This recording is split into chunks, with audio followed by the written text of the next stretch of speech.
A millionaire received a call at 3 a.m. His ex-wife was in labor with his baby, and only he could save her life. Don't forget to subscribe. It's very easy. Just press the like button, hit subscribe, and leave a comment saying, "I am with Mr. Peter." Let's begin this journey together with care, kindness, and love, and make every moment meaningful as we start with love. The phone screamed at 3 in the morning, and Jeff Barber knew before answering that his life was about to split open.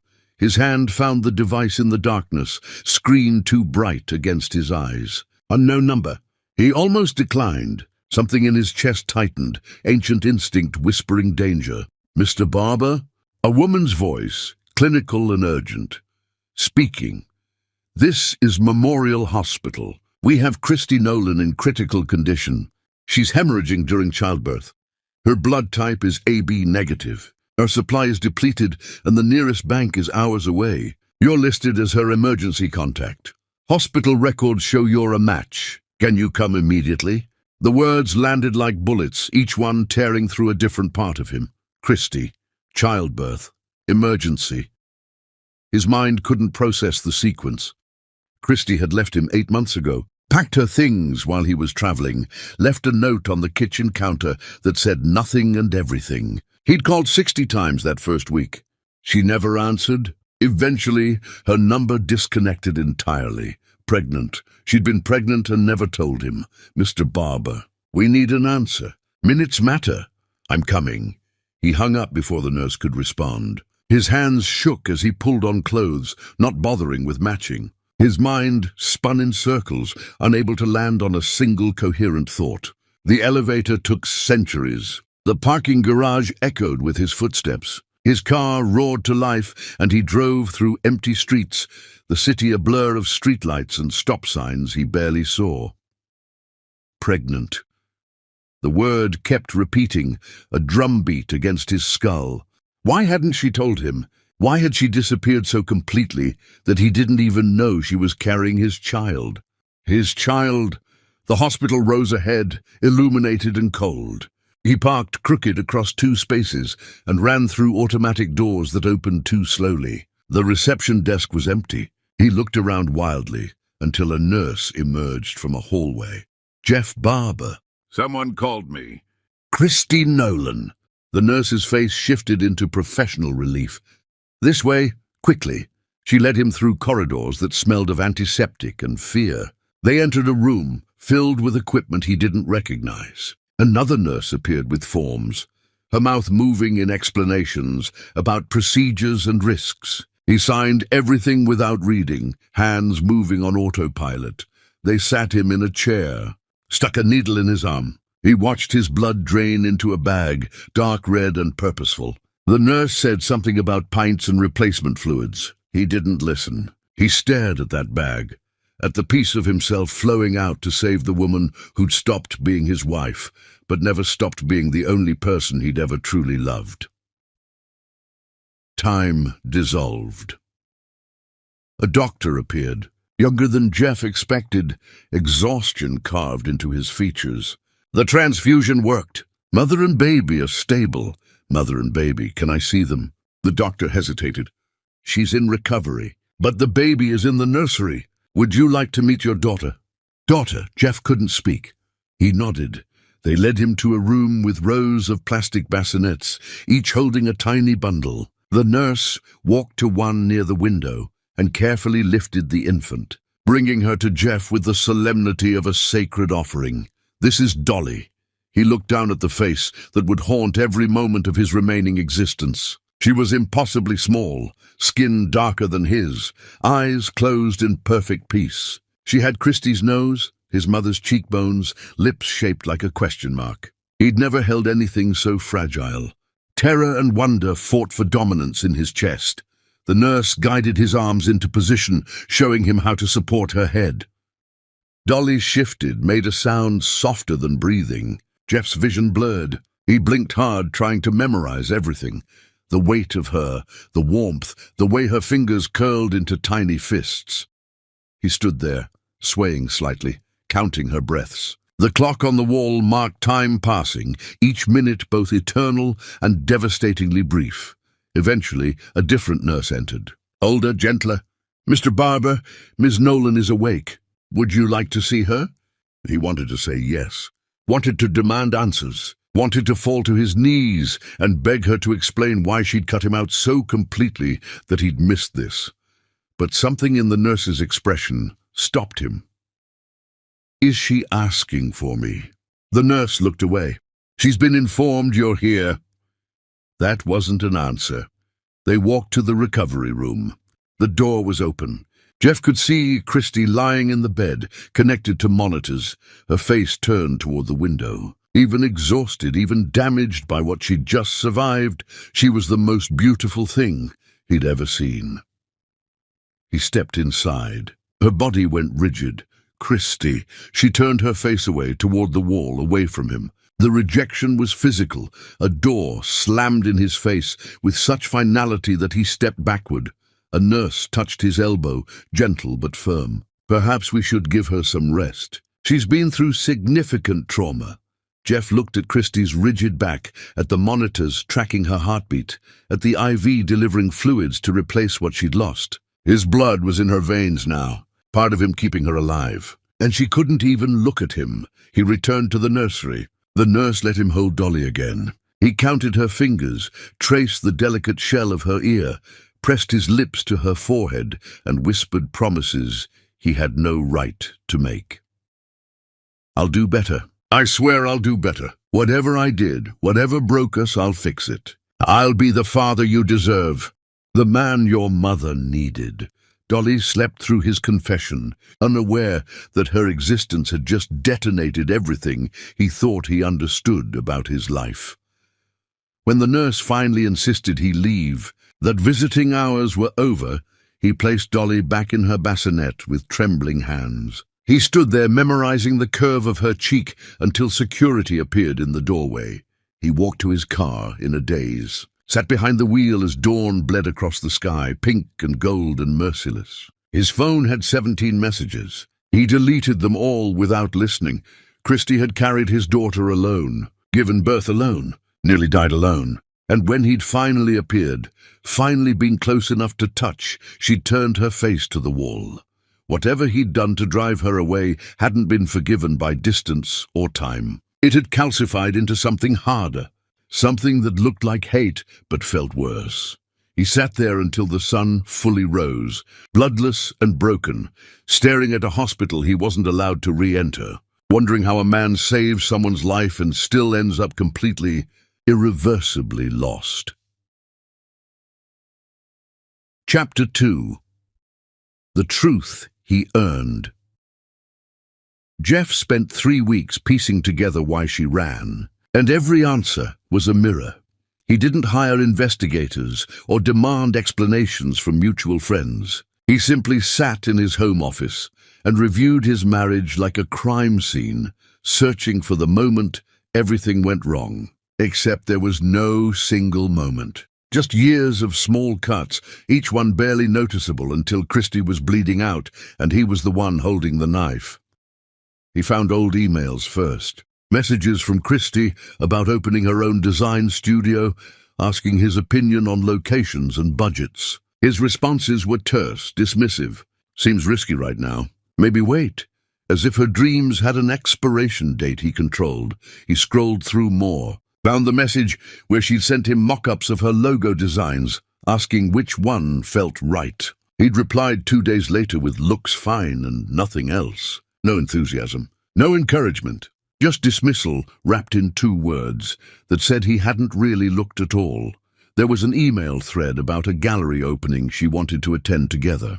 She'd written 3 paragraphs about why the artist's work mattered to her, how it connected to ideas she'd been exploring. His response, "Can't make it." Work dinner. He'd had 17 work dinners that month. Made every single one. Missed everything she invited him to. The emails painted a picture of a woman reaching out repeatedly, each attempt met with indifference or refusal, until finally the messages stopped coming altogether. The last one she'd sent was blank. Just a subject line. "Never mind. He moved to voice messages next, the ones saved in his phone's archive that he'd never bothered deleting because he'd never bothered listening past the first few seconds. Her voice younger, lighter, still hopeful. "Hey, I'm at the gallery opening you said you'd try to make. I know you're busy. Just wanted to hear your voice." The timestamp showed she'd called during a dinner meeting he couldn't even remember now. The background noise on her message revealed other people's conversations, laughter, the sound of someone having an experience alone that was meant to be shared. Another message. "I saw this house today. I know we said we weren't ready, but it has this kitchen with windows facing east, and I just kept imagining us there. Drinking coffee, being normal. Call me when you can."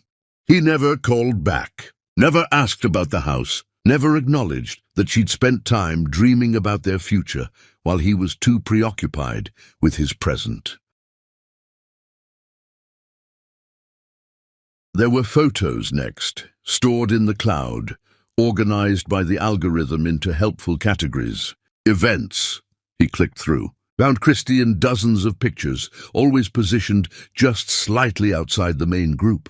His assistant had organized every gathering, every networking event, every celebration, had somehow never managed to include Christy in the invitations that mattered. And Jeff had never questioned it, never wondered why his wife stopped attending anything connected to his world. In one photo from a gala, Christy stood near the edge of the frame, wearing a dress she'd been excited about. He remembered that night vaguely. She'd asked him to save her a seat at his table. He'd forgotten. She'd spent the evening at the overflow seating with people she didn't know, while he networked with clients whose names he could no longer recall. Her expression in that photo was careful, controlled, the face of someone practicing not caring. He found more pictures where she appeared as background, decoration, an accessory that didn't quite fit the aesthetic his world demanded. And he'd let it happen, had been so focused on the foreground of his own ambitions that he never noticed the woman he claimed to love disappearing into margins. The worst discovery came from a journal she'd left behind, tucked in the back of a closet shelf behind shoes she'd decided not to take. He almost didn't open it. Privacy felt important even now, but the need to understand was greater than his right to ignorance. The entries were sporadic, spanning years. Early ones were full of love and hope, her handwriting loose and flowing. "Jeff surprised me with flowers today. Said he was thinking about me during a meeting. I loved that even when he's busy, I'm still in his thoughts." That was from early in their marriage. The entries that followed showed gradual erosion.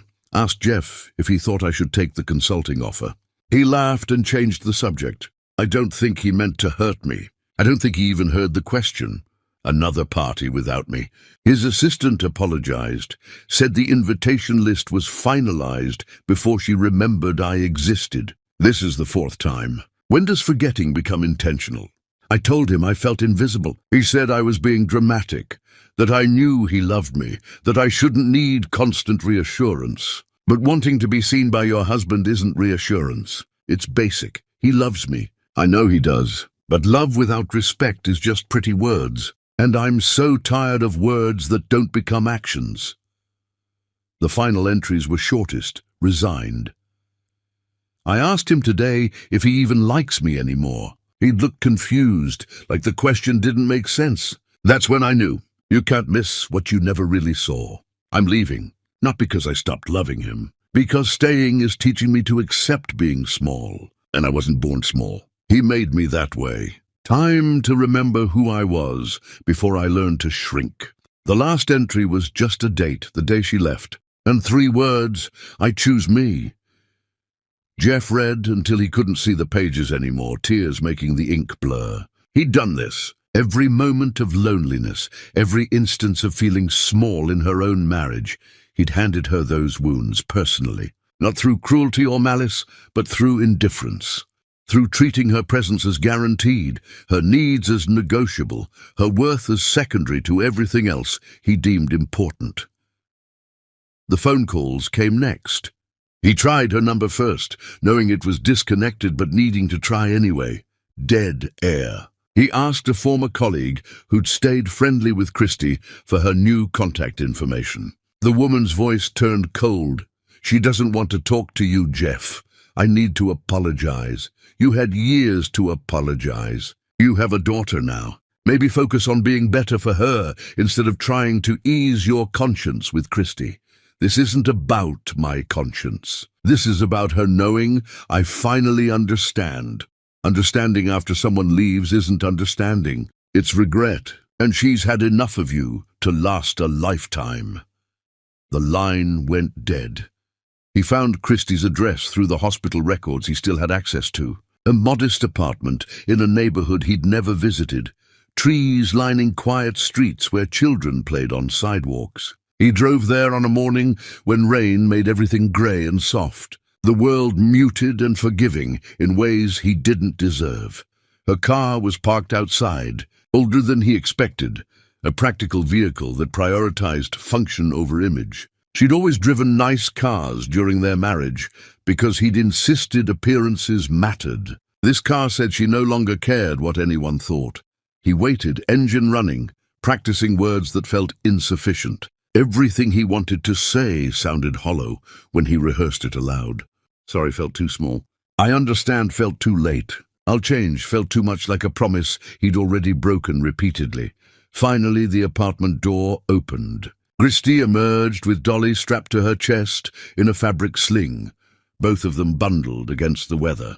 She wore jeans and a jacket he didn't recognize, hair pulled back simply, no makeup, looking more herself than she'd looked in years of their marriage. She saw his car immediately. Her entire body changed, drawing inward like a flower closing against frost. She adjusted the sling protectively and walked in the opposite direction without hesitation. Jeff turned off the engine and followed on foot, maintaining distance, not wanting to crowd her but unable to let this chance pass. She walked 3 blocks before stopping on a corner, back still turned, shoulders rigid. "You need to stop following me." Her voice carried through the rain, strong and tired at once. "I need you to listen. I've been listening to you for years, Jeff. I'm done. Please, just 5 minutes." She turned then, and the sight of her face nearly destroyed him. She looked exhausted, older than the months apart should have caused, lines around her eyes that hadn't been there before. But her eyes held something worse than anger. They held nothing. Emptiness where fury should have lived. "You want 5 minutes? Fine, say what you came to say." He stepped closer, stopping when she stiffened. Rain soaked through his shirt. Dolly slept against Christie's chest, unaware of the wreckage surrounding her, peaceful in the protection of her mother's arms. "I read your journal. I know I have no right, but I did. And I need you to know I see it now. Every time I dismissed you, every time I made you small, every time I chose everything else over you. I thought I was building a life for us. But I was just building walls around myself and leaving you outside." Christie's jaw tightened, but she said nothing, waiting. "You left because I didn't trust you, didn't value you, made you invisible in your own marriage, treated your dreams like hobbies and your needs like inconveniences. And you were right to leave. You were right about everything. Is that supposed to fix something? No, nothing fixes this. I just need you to know I understand now what I destroyed." She shifted Dolly higher, protecting her from rain that was falling harder. "You understand now? After I left, after I nearly died giving birth alone, after you had no choice but to see me as something other than background noise in your perfect life. Yes, that's not growth, Jeff. That's consequences. You're not becoming a better person. You're just finally experiencing the results of being who you always were." The words hit like fists. He absorbed them, nodded, accepted them as truth. "You're right. I know I'm right. I spent years being right while you were too busy to notice." A woman with an umbrella passed them, glancing curiously at this confrontation happening on a street corner in the rain. Christie waited until she was gone, not wanting witnesses to this moment. "You want me to forgive you? To say it's okay now that you've had your revelation? It's not okay. You don't get to show up with apologies and expect me to forget what it felt like to be married to you. To ask a question and watch you look through me like I was furniture. To achieve something I was proud of, and have you respond with empty praise that showed you hadn't listened to a word I said. I'm not asking you to forget. I'm asking you to let me prove I'm different. Why would I waste my time watching you try? What you did to me wasn't a mistake, Jeff. It was a pattern. Years of patterns. And patterns don't break just because someone finally notices they exist. Because Dolly deserves a father who isn't the man I was. Christie's face transformed, something dangerous flickering in her eyes. Don't you dare use our daughter as leverage. You lost the right to claim her when you made me so small I had to leave to remember I was human. Jeff stepped back immediately, hands raised. You're right. I'm sorry. That was wrong. That was me trying to manipulate you into giving me what I want. That's exactly the kind of thing the old me would have done. She stared at him, breathing hard, Dolly beginning to stir against her chest from the tension radiating through her mother. You need to leave. Stop coming here. Stop following me. Figure out your guilt on your own time, in your own space, away from me. Christie.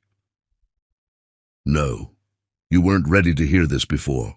Hearing it now doesn't erase 8 years of being invisible. Go home, Jeff. Process your feelings somewhere I don't have to watch. Somewhere I don't have to be part of your redemption arc. She turned and walked toward a grocery store, disappearing through automatic doors that swallowed her into artificial light and music. Jeff stood in the rain until his clothes were soaked through, until he was shivering, watching the entrance she'd vanished into, understanding finally that being right, being sorry, and being heard were 3 entirely different devastations, and that even when you understood all 3, it didn't guarantee forgiveness. It just meant you finally comprehended the depth of what you'd destroyed. Chapter 3. Ghost Money. Jeff discovered you can give everything to someone and still mean nothing to them. The packages started arriving on a morning when autumn was turning the world gold. A hand-carved crib made from reclaimed wood, each joint fitted without nails, the kind of craftsmanship that took months to complete. He'd commissioned it after seeing Christie looking at pictures online, back when they were still together, back when he still noticed what she looked at. It appeared on his office doorstep 2 days later, returned with a note stuck to the box. No, just that single word in Christie's handwriting, sharp and final. He tried again. Italian stroller, the kind with suspension and organic fabrics, designed by someone whose name carried weight in parenting circles. Back on his doorstep within hours, not even unwrapped. Cashmere blankets soft enough for newborn skin. Hand-woven by artisans who specialized in baby textiles. Returned, imported bottles designed to prevent colic, the kind pediatricians recommended and most parents couldn't afford. Returned unopened, a collection of children's books in both their voices, professionally recorded. He'd spent 3 days in a studio reading stories, imagining Dolly, hearing his voice before bed, even if he couldn't be there. His throat had been raw by the end, but he'd finished every book, pouring love into words she might never hear. Returned unopened, the seal unbroken, his voice trapped in recordings she'd never play. Flowers next. He remembered Christie loved peonies, their ridiculous fullness, the way they smelled like expensive perfume and promised things about beauty being temporary but worthwhile. He sent them with no card, no expectation. Just beauty offered without strings, without demands, without his name attached to corrupt their innocence. They appeared in the dumpster behind her building that same afternoon, still wrapped, already wilting in the autumn heat. Their brief perfection wasted because they'd come from him. He called. Her phone was disconnected. He texted the old number anyway, messages disappearing into digital void, read receipts never appearing, his words floating in electronic space like prayers to a god who'd stopped listening. He wrote letters, pages and pages of truth and apology and desperate promises, his handwriting deteriorating as emotions overwhelmed precision. Every envelope came back stamped with mechanical precision, returned to sender. His assistant watched this pattern with increasing concern, seeing her employer unravel over someone who clearly wanted nothing to do with him. "Sir, maybe it's time to accept—" "Don't. I'm just saying, if someone doesn't want—" "I said don't." She went quiet, but her expression held pity he couldn't stand to see. The kind of look people give to the delusional, the obsessed, the ones who can't recognize when they've lost. So Jeff changed tactics. If Christie wouldn't accept anything with his name attached, he'd remove his name entirely, become invisible in his generosity, a ghost whose only haunting was the absence of obstacles in her path. He called her landlord from an untraceable number, voice disguised through a modulator that made him sound like someone else entirely. Paid 6 months' rent in advance, cash delivered by courier who'd been instructed to reveal nothing about the source. The landlord never questioned it. Money spoke its own universal language, asked no uncomfortable questions, demanded no explanations. The hospital bill was next. He created a shell corporation, 3 layers deep, untraceable to his name even if someone investigated. Paid the entire balance, more money than most people saw in years, and insured the records showed it coming from a charitable foundation that didn't exist outside the papers. Filed to make it look legitimate. Organic groceries appeared on Christie's doorstep every Monday morning. Fresh vegetables, still dewy from harvest, grass-fed meat from sustainable farms, whole grains and fruits, and everything a nursing mother needed to stay healthy while feeding their daughter. Delivered by a service he paid in cash, instructions to never reveal the source, to act like it was a government program or community charity if asked. He paid the utility bills through automated systems that hid the origin. The car insurance premiums that would have stretched her budget. The health insurance that covered Dolly's checkups and vaccinations. Every expense he could identify and eliminate without her knowledge, he did. Treating her life like a puzzle where the goal was removing obstacles before she even knew they existed. His accountant questioned the withdrawals, seeing patterns that looked suspicious on paper. "This is unusual activity, Mr. Barber. Large cash movements, shell companies, untraceable payments. It looks like what? Like you're hiding assets, or preparing for legal trouble, or engaging in activities that could attract unwanted attention from authorities. Who ask questions about unusual financial behavior? I'm taking care of my family. Your ex-wife has made it clear she doesn't want your help. This isn't care. This is—" He paused, searching for words. "This is something else. Something that might not look good if examined closely. She doesn't get to choose whether I help. She only gets to choose whether she sees me do it." The accountant left, shaking his head, probably adding Jeff to some internal list of clients who'd lost their grip on reality, who'd need monitoring to ensure their delusions didn't lead to legal complications. Maybe he had lost his grip.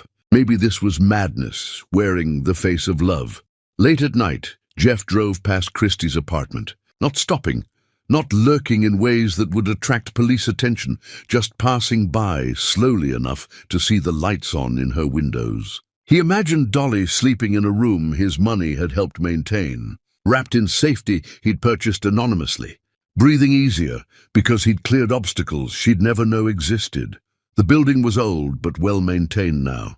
He'd arranged for repairs through the property management company, instructing them to prioritize this specific unit, to treat every maintenance request as urgent. Broken appliances replaced immediately, heating fixed within hours, plumbing problems solved before they could become emergencies. Christie probably thought she'd found the last honest landlord in the city.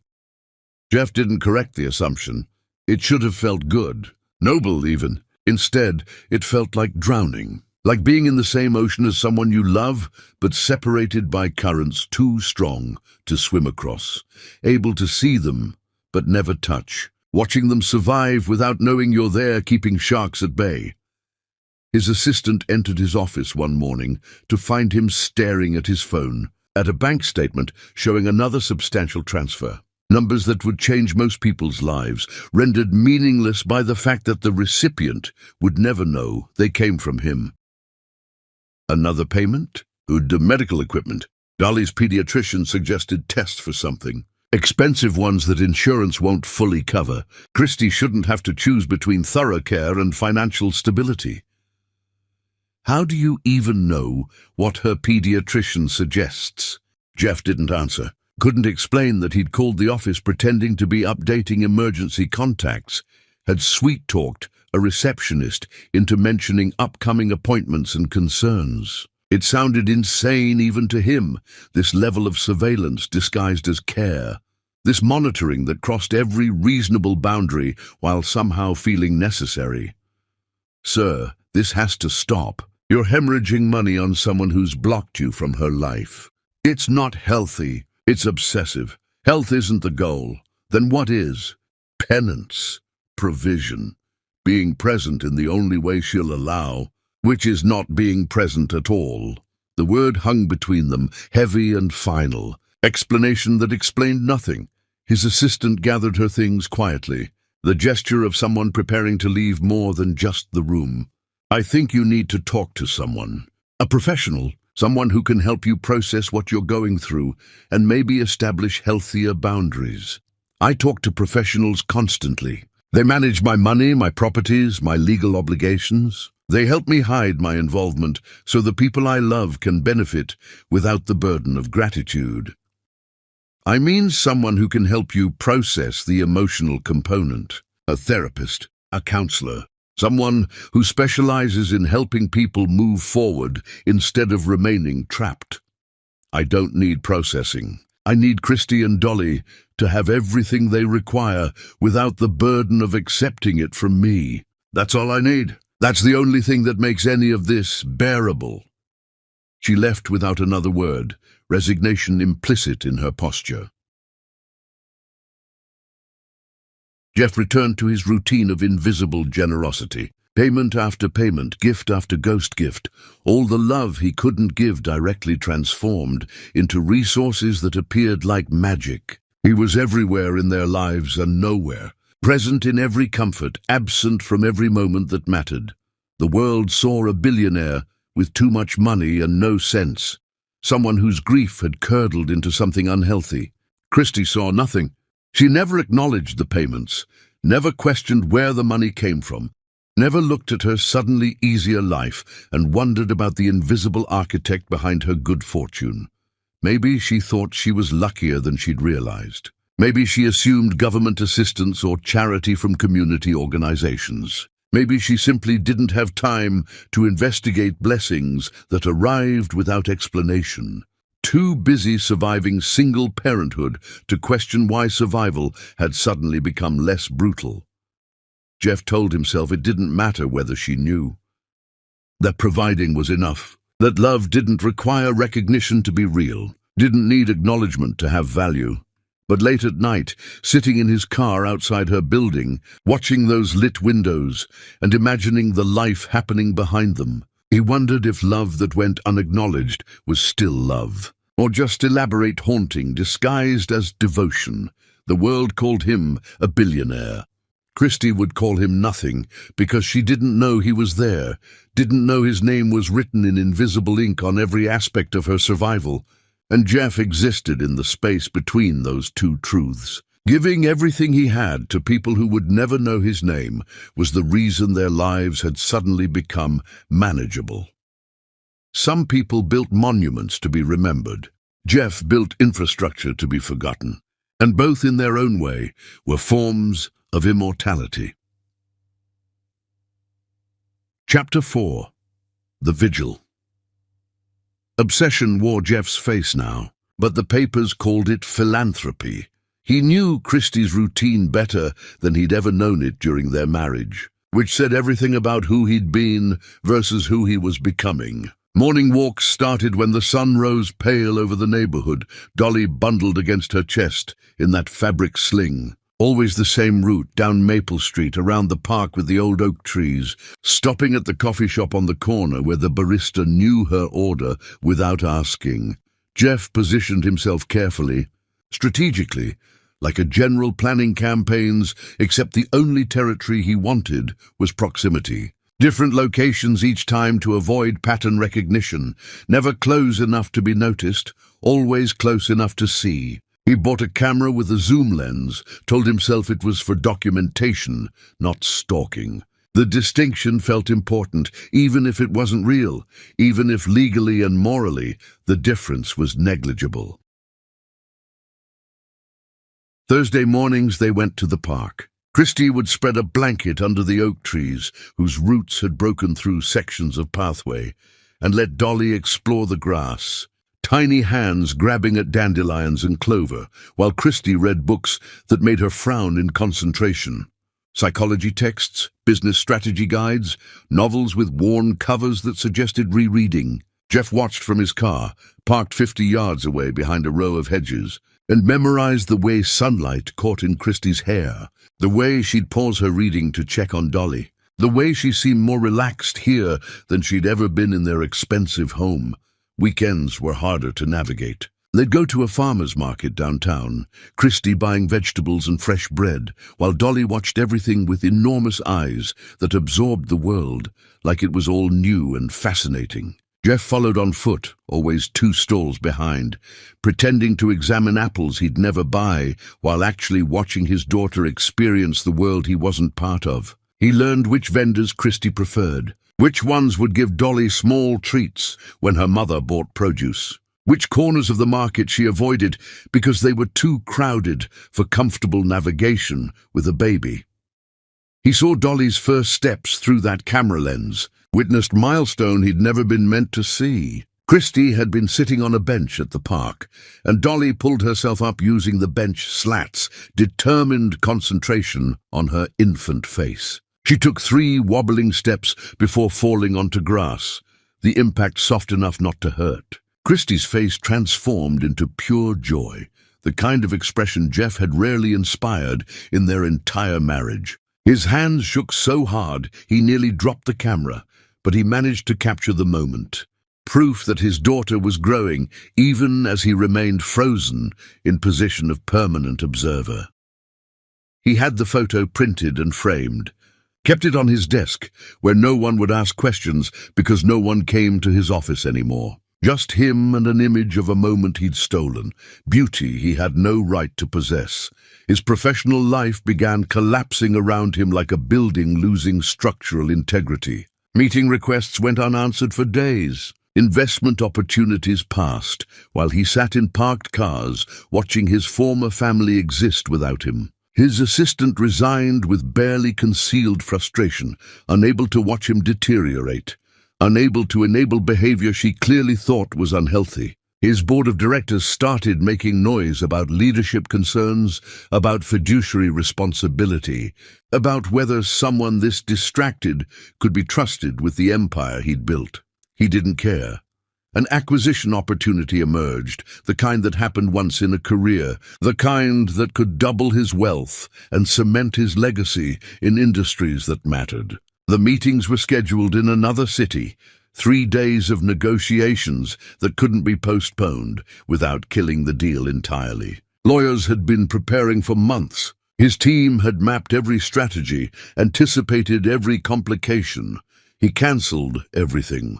Dolly had a pediatrician appointment that week.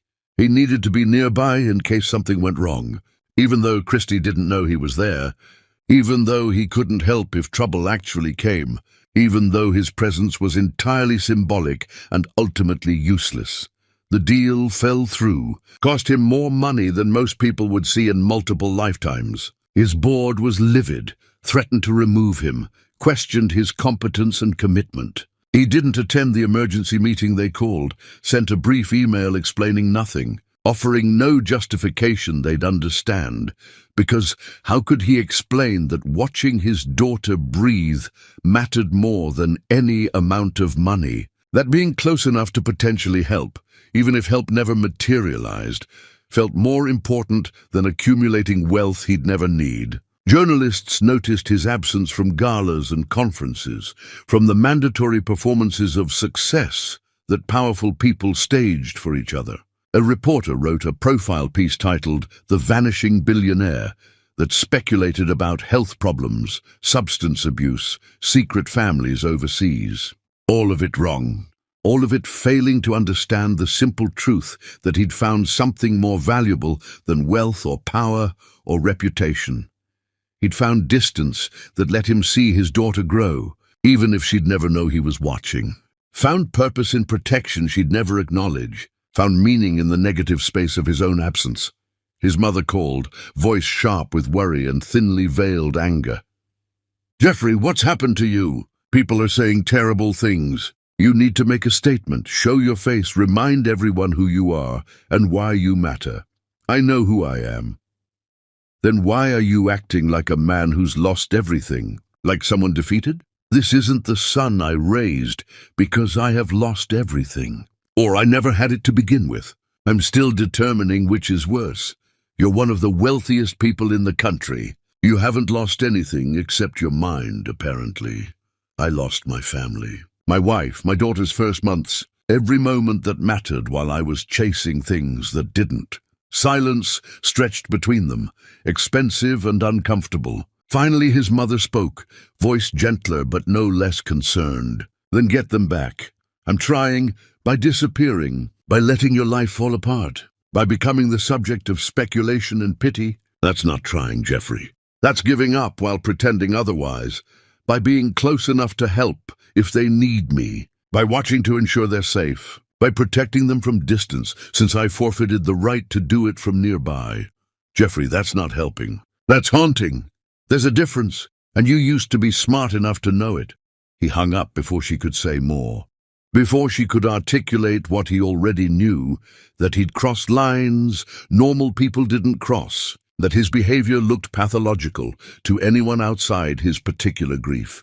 His brother visited unannounced, pushing past security with the confidence of family who'd never been denied access. He found Jeff in his office, walls covered with photographs that told a story of obsession. Not buildings or portfolios or business triumphs, just Christy and Dolly at markets and parks and coffee shops, candid shots of a life happening beautifully without him. Dozens of images arranged chronologically, visual documentation of every moment he'd observed, every milestone he'd witnessed from distance.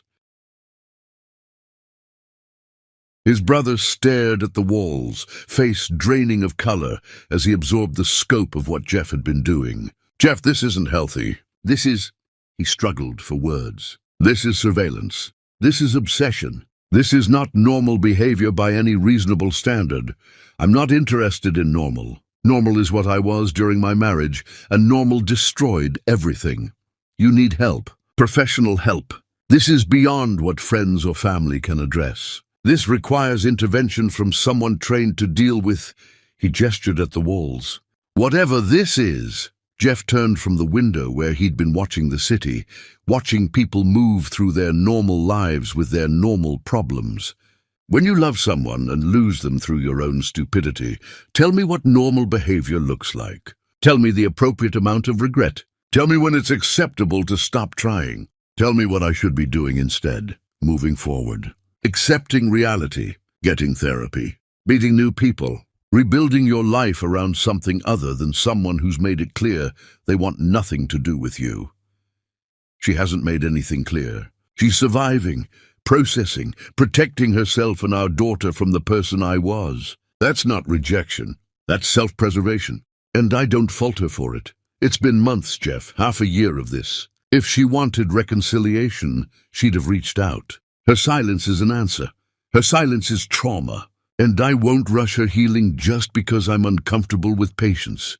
His brother approached slowly, like Jeff was a wild animal that might bolt or attack. "Do you hear yourself? You're describing stalking, following someone's routine, taking photos without permission, monitoring their activities. This is textbook stalking behavior, and the fact that you share a child doesn't make it legal or healthy. I'm describing love. The kind that doesn't give up just because it's inconvenient or uncomfortable or unwanted. The kind that persists. Love doesn't hide in parked cars taking photos. Love doesn't track someone's routine without their knowledge. Love doesn't..." He stopped, regrouped. "Love respects boundaries. Love doesn't make the other person uncomfortable. Love certainly doesn't involve surveillance. Love doesn't give up just because it's inconvenient or uncomfortable or unwanted. Love persists. Love adapts. Love finds ways to protect even when protection isn't wanted. That's what makes it love instead of just sentiment. His brother looked at him for a long moment, something like grief crossing his features. You need her to breathe the same air as you. That's what you told me last month. Do you realize how that sounds? How disturbing that is? I realize how it is. I realize what it costs me and what it gives them. And I've made peace with the exchange. Jeff, I'm not hurting anyone. I'm not interfering in their lives. I'm just being close enough to matter if they need me. What's wrong with that? Everything, his brother's expression said. Everything about this is wrong. But he left without saying it aloud, and Jeff returned to his vigil, watching from windows and parking lots and distant benches. A man with billions of dollars living like someone destitute, surviving on stolen glimpses of a life that wouldn't let him in, wondering if this was penance or just the slowest form of suicide. The world thought he'd had a breakdown. They wrote articles about pressure and wealth and men who couldn't handle success. They were wrong about all of it. Jeff hadn't broken down. He'd simply finally understood what mattered. And now he was spending every remaining moment of his life trying to be close to it. Even if closeness meant maintaining an unbridgeable distance, even if love looked like absence, even if the only way to protect them was to become invisible.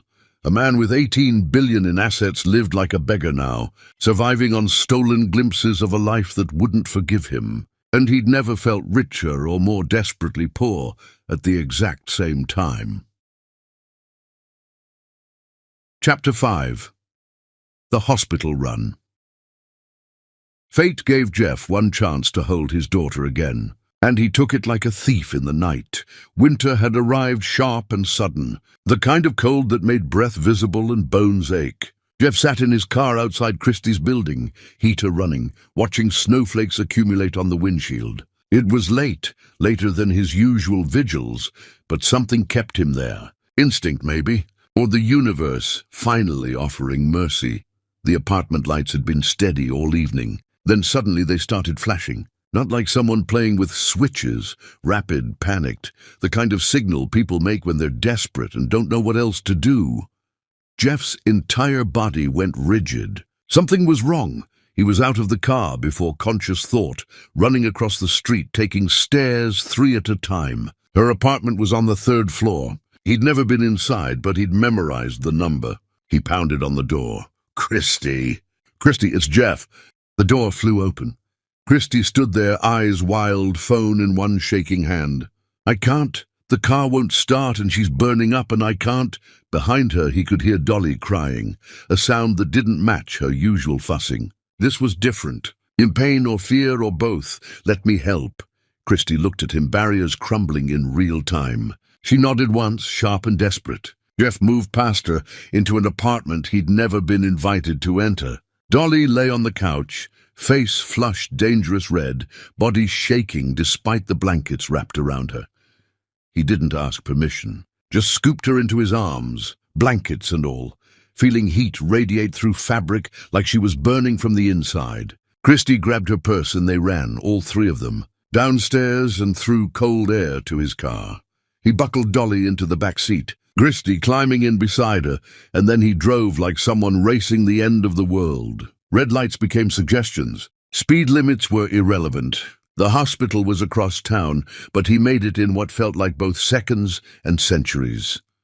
Emergency room doors slid open. Nurses appeared like they'd been summoned. Someone took Dolly from his arms, and suddenly she was gone, disappearing behind curtains with Christy following. And Jeff stood in the waiting room, feeling his heart try to beat its way out of his chest. Hours dissolved. He sat in plastic chairs that hurt his back and watched a television he didn't see. A janitor mopped floors. A security guard changed shifts. The coffee machine in the corner hummed its broken tune. Finally, a doctor emerged. Young, tired, but smiling. High fever from an infection. We've got her on antibiotics. She'll be fine. Jeff's knees went weak. He sat down hard, face in his hands, breathing like he'd run a marathon. You can see her now. She's sleeping, but she's stable. The room was small and dim. Dolly lay in a pediatric bed that made her look impossibly tiny, IV in her small arm, monitors beeping steady reassurance. Christy sat beside the bed, head tipped back against the wall, eyes closed, exhausted. Jeff stood in the doorway, uncertain if he was allowed further. Christy's eyes opened, found him. "Come in!" 2 words. An invitation that felt like forgiveness, even though it wasn't. He entered slowly, stopping at the foot of the bed. Dolly's breathing was easier now, face returning to normal color. Relief made him dizzy. "Thank you." Christy's voice was raw. "If you hadn't been there, if I'd wasted time calling an ambulance, I was there. Why were you there?" The question hung between them, weighted with implications he couldn't avoid. He could lie, make up something plausible about being in the neighborhood, about coincidence and luck, but he was so tired of lying. "I'm always there." Christy stared at him, understanding dawning across her face. "How long?" "Since the hospital. Since she was born. I watched to make sure you're both safe." He expected anger. Accusations of stalking, threats of restraining orders, fury at the invasion of privacy. Instead, Christy just looked at him, something unreadable in her expression. "That's why rent gets paid when I don't have money. Why groceries appear. Why bills I can't afford somehow get settled." "Yes. You've been taking care of us." "Trying to." She turned back to Dolly, watched her daughter breathe. "I should be angry. You should be. I can't find it right now. I'm too tired and too grateful and too scared to be angry at the person who just saved my daughter." Jeff moved closer, hovering at the edge of the bed, one hand almost touching Dolly's blanket. "I don't expect gratitude, or forgiveness, or anything. I just needed to be close enough to help if you needed me." "But that's not normal." "I know. That's obsessive and invasive and probably a dozen other words my therapist would use." "I know that too." Christy was quiet for a long time.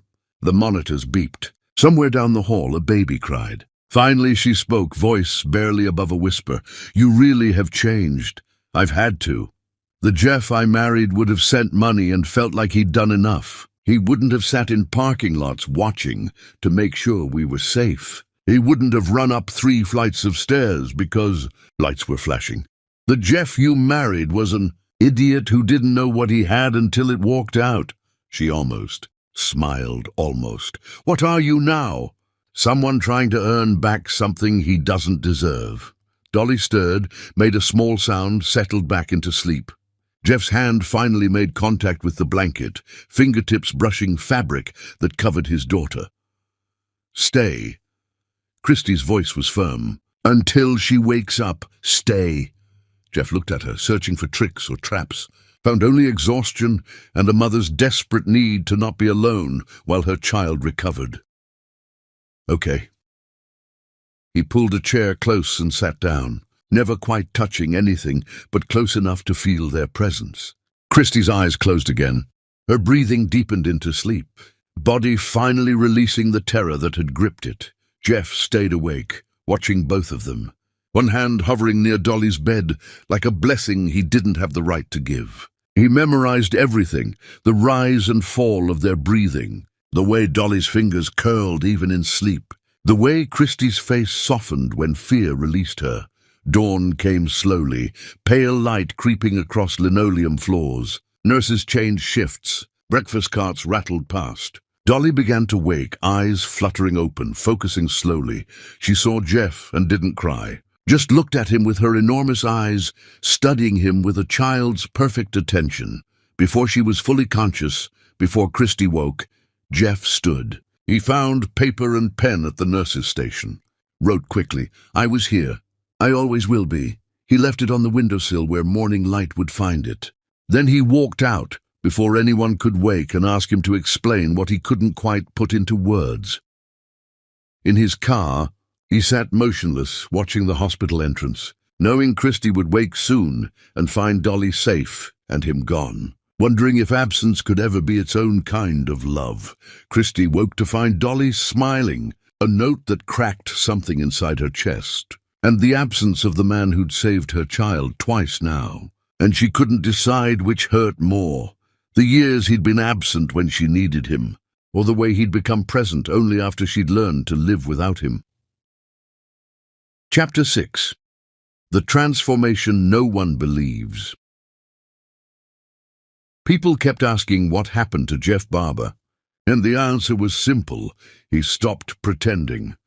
The change wasn't sudden like a revelation. It was gradual, a glacier shifting, everything that had made him formidable slowly being ground into something unrecognizable. Partners noticed first. Meetings he would have dominated with aggressive strategy and ruthless intelligence became events where he listened more than he spoke, and where he asked questions instead of making declarations. A director presented expansion plans that would have excited him months ago, opportunities to enter new markets and increase revenue substantially. Jeff listened to the entire presentation, nodded thoughtfully, then said, "That conflicts with school registration deadlines." Confused silence filled the boardroom. Whose school registration? Jeff didn't answer, just declined the expansion and left the room while his board members exchanged concerned glances. 3 days later, he sat in his car outside an elementary school administration building, not just sitting, watching with intensity that bordered on reverence. Christy emerged carrying forms, Dolly holding her hand, both of them bundled against autumn wind that scattered leaves across the parking lot. He didn't approach, just watched to make sure Christy completed the paperwork, that she didn't struggle with requirements or deadlines or bureaucracy designed to make simple things complicated. When they left, satisfied that the registration was complete, he remained parked there for another hour, staring at the building his daughter would attend, imagining her learning to read in classrooms he'd never see, imagining parent-teacher conferences he wouldn't attend, imagining a future unfolding in spaces he'd forfeited the right to occupy. His lawyer arrived uninvited one afternoon, briefcase full of custody petitions and legal strategies that had taken weeks to prepare. "We can file tomorrow. With your resources and her situation, the court will likely grant you substantial custody rights. We have documentation of your financial stability, your willingness to provide, your biological connection. The law is on your side here. Get out." The lawyer blinked, uncertain he'd heard correctly. "Mr. Barber, you have rights as a father. Legal rights. The law gives you pathways to establish custody, to ensure access to your daughter. We've invested significant time developing strategies that I said get out and don't come back. Send me a final bill and consider our relationship terminated." The lawyer gathered his papers, face tight with professional offense and genuine confusion. "You're making a mistake. You'll regret limiting your legal options." "I've made plenty of mistakes. I'm not adding this one to the list. I'm not forcing my way into my daughter's life through courts and lawyers and legal pressure. If I can't earn my way in, I don't deserve to be there." After that, word spread through professional networks that Jeff Barber had lost his edge. That wealth had finally broken him the way it broke everyone if they had too much for too long. They didn't understand that wealth had nothing to do with it. He'd finally encountered something more valuable than winning, and it was the simple act of not making things worse. He stopped wearing suits, showed up to the few meetings he still attended in jeans and shirts that had seen too many washings, fabric soft from age rather than luxury. His appearance committee sent concerned memos about brand image and professional standards, about the message his casualness sent to stakeholders and partners. He ignored everyone, deleted the emails without reading past the subject lines. He stopped attending conferences, declined speaking engagements that would have enhanced his reputation, let his subscriptions to industry publications lapse, stopped reading newsletters about market trends and competitor strategies. His world narrowed to a radius of a few miles, everything centered around the apartment where Christy and Dolly lived, like they were the sun, and he'd accepted his role as distant planet maintaining orbit. The letters came next, therapy disguised as correspondence. He wrote every few days, pouring truth onto pages the way people used to confess to priests. Not asking for anything, just explaining everything he'd done wrong, acknowledging every moment he'd made her small, cataloguing his failures with surgical precision. I replayed the night you told me you felt invisible. I said you were being dramatic. I can see your face now, the way it closed off when I dismissed your feelings. I can't take back those words, but I need you to know I understand now what they cost you. I found the gallery invitation you sent me. I'd promised to come. You'd spent weeks looking forward to it. I cancelled 2 hours before because a client wanted drinks. I don't even remember that client's name now. But I remember your voice when you called to say it was fine, that you understood. That understanding was you learning not to expect me. Every time my assistant forgot to include you on an invitation, I should have noticed. Should have questioned why my wife kept getting excluded from events I attended.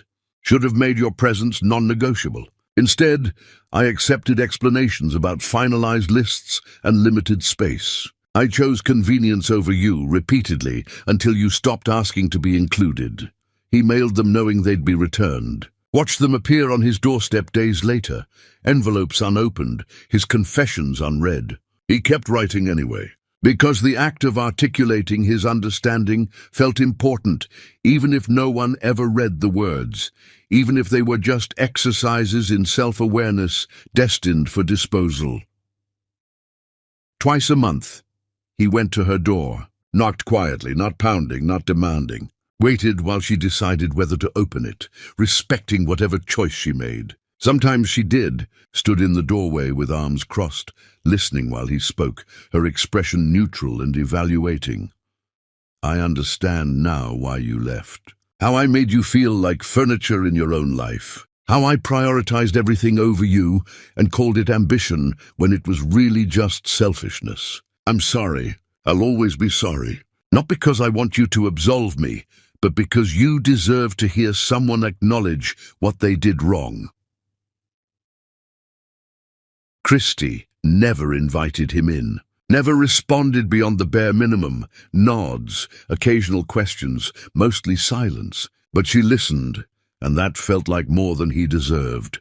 Other times she didn't answer at all. He'd stand there knowing she was on the other side of the door, feeling his presence through the wood, choosing silence as her response. He never knocked again, once she'd made her choice clear. Just left quietly and returned 2 weeks later to try again, the cycle repeating with patient desperation. His friends staged an intervention during what they probably considered his darkest moment. 5 people he'd known for years, sitting in his living room with expressions of concern that masked judgment and discomfort, like they were visiting someone terminally ill. Jeff, this has to stop. You're destroying yourself over a woman who's moved on. You need to accept reality and start rebuilding. She hasn't moved on. She's surviving what I did to her.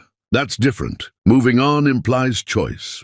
She's enduring consequences. Semantics. Point is, you need to accept reality. Get therapy. Move forward. Meet someone new. There are plenty of women who'd be interested in someone with your resources and status. Jeff looked at them. These people who'd never understood what Christy meant, who'd probably encouraged the behavior that drove her away, who measured relationships in terms of status and resources rather than connection. You think love just stops because someone else stops returning it. We think obsession isn't love. We think what you're doing isn't healthy or productive. We think you need professional help. Then you've never loved anyone. Real love doesn't have an off switch. It just keeps going, even when it's inconvenient and painful, and makes you look pathetic to people who don't understand what it means to lose something that mattered. One friend leaned forward, voice careful, like he was addressing someone unstable. We're worried about you. We care about your well-being. That's why we're here. Don't be worried. I'm finally becoming someone worth worrying about. The version of me you knew was successful and empty. This version might look broken to you, but I'm more whole than I've ever been. They left in a cluster of concern and superiority, convinced he needed rescue from himself, unable to comprehend that rescue was the last thing he wanted. He never spoke to any of them again, deleted their numbers, declined their invitations, built walls around himself to protect the fragile person he was becoming. The media picked up the story eventually. Billionaire's breakdown led to the fall of Jeff Barber, led to think pieces about wealth and mental health and the price of success. Every article got it wrong. He wasn't falling. He was rebuilding from foundation up, demolishing the man he'd been to make space for who he needed to become. Even if the person he was becoming looked like failure to people who measured worth in dollars and dominance. His mother called weekly, alternating between anger and pleading, unable to accept what her son had become. "You're embarrassing yourself. People are talking. Your father's friends are asking questions I can't answer. Questions about your mental state, your competence, whether the family name is being tarnished by your behavior. Tell them I'm learning humility. You're learning to be walked over. There's a difference between humility and letting people destroy you, is there? Or is that just what powerful people tell themselves to justify never admitting fault?" She hung up frustrated, unable to comprehend that her son had finally found something more important than reputation or status or the approval of people whose opinions had never mattered as much as they'd pretended. Late nights found Jeff sitting in his empty house, rooms too large for one person, silence echoing off expensive surfaces that had once represented achievement. He'd built this place to impress people whose names he couldn't remember now, filled it with art and furniture chosen by designers to signal wealth rather than reflect taste. Every corner screamed success, and none of it mattered anymore. He started selling things systematically. Art collections that had been investments rather than beauty. Pieces he'd bought because experts said they'd appreciate rather than because they moved him. Cars he'd purchased to signal status rather than because he enjoyed driving them. Properties scattered across cities he'd never visit again. Vacation homes he'd used twice. Investment real estate that generated income he didn't need. He kept only what he needed: one car, one home, enough clothes to function. Funneled everything else into accounts earmarked for Christy and Dolly, building their future while dismantling the monuments to his past. His financial advisor protested the liquidations. "You're selling assets at terrible rates. This isn't strategic. You're losing money on transactions we structured specifically for long-term appreciation. This is financial self-sabotage. Strategy is what got me here. I'm trying something else, which is simplification, clarity, reducing my life to what actually matters and discarding the rest, no matter what the market says it's worth. But the losses are just numbers. I need you to understand something. Money stopped mattering the moment I realized it couldn't buy back what I'd lost. Everything I'm selling was purchased during the years I neglected my family. It's all tainted. I don't want it anymore." The advisor left shaking his head, probably wondering if his client was having some kind of breakdown, unable to understand that this was the opposite, a breakthrough into clarity about what had value and what was just elaborate distraction. 6 months passed this way, then 9. People stopped asking questions, stopped expecting him to return to who he'd been. He became a ghost in his own industry, present only enough to sign necessary papers, absent from everything that once defined him. And through it all, he showed up at Christie's door. Every 2 weeks, like clockwork, with apologies that never felt adequate and humility that came too late, but came anyway. She never asked him to stop coming, never threatened restraining orders or called it harassment, just listened in doorways, face unreadable, then closed the door and returned to a life he'd forfeited the right to share. Jeff walked away each time, wondering if humility was supposed to hurt this much, if becoming better was always this slow, if redemption was even possible, or just a story people told themselves to make suffering feel purposeful instead of pointless. He realized, finally, that humility wasn't a strategy to win someone back. It was the price of admission to becoming someone worthy of the love he'd lost. And whether Christie ever let him back in didn't change the cost or eliminate the debt. He'd pay it anyway, every day, for the rest of his life if necessary, because love, real love, didn't end with a signature on divorce papers or with someone turning their face to the wall. It just changed shape, became patient, learned to wait in doorways and parking lots and empty houses, hoping not for forgiveness, but for the chance to be different when it finally mattered, if it ever mattered again. Chapter 7. The Invisible Architect. Jeff built his daughter's future from shadows, signing his name in invisible ink. The lawyer he hired for this was different from the custody attorney he'd fired. This one was older, quieter, someone who specialized in trusts and estates rather than battles and victories. They met in an anonymous office building. No logos, no connection to Jeff's name. I need to set up a fund. $5 million initially. More later. The beneficiary is my daughter, but my name can't appear anywhere on the documentation. The lawyer studied him over reading glasses. That's complicated. Legally, a parent establishing a trust usually...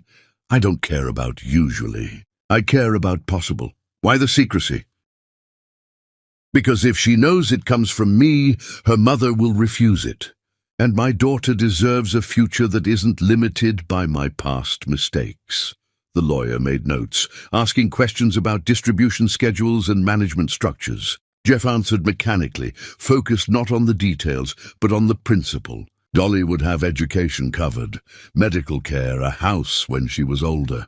Safety built from money that carried no strings, no obligations, no ghost of the father who'd failed her mother. There's also the matter of your existing will. Change it. Everything goes to Christie and Dolly, no conditions. If I die tomorrow, they get full control. That's unusual for someone with your assets. Most people, I'm not most people. And they're not most beneficiaries. They're my family. Family. The word sounded wrong in his mouth, a language he'd forgotten how to speak fluently. But he used it anyway, claiming a relationship that existed only in biology and hope. The documents took weeks to finalize. Jeff signed dozens of papers, each one a small act of invisibility. His name appeared nowhere beneficiaries would see. Just shell companies and blind trusts and legal structures designed to hide generosity behind bureaucratic layers. When it was done, the lawyer shook his hand. Your daughter is very fortunate. She's fortunate her mother left me before I could damage her the way I damaged Christie. The lawyer had no response to that. Jeff's calendar emptied further. No more board meetings to attend. No more deals to close. He'd stepped back from everything except maintaining the wealth that kept his daughter safe. Even that was mostly automated now, managed by people he trusted to keep systems running while he focused on what mattered, which was proximity. He bought the building Christie rented in, not through his own name, through another shell company, layers of protection ensuring she'd never know. He kept rent exactly where it had been, never raising prices while surrounding properties climbed. He responded to maintenance requests within hours. Broken appliances were replaced immediately. The heat stayed on all winter. Christie probably thought she'd found the last honest landlord in the city. Jeff didn't correct the assumption.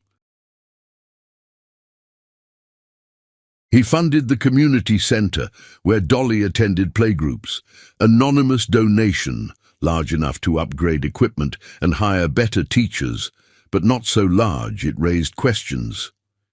He drove past during session times, watching through windows. As his daughter learned to socialize, share toys, navigate the complicated world of other children. His own childhood had been isolated, privileged, lonely.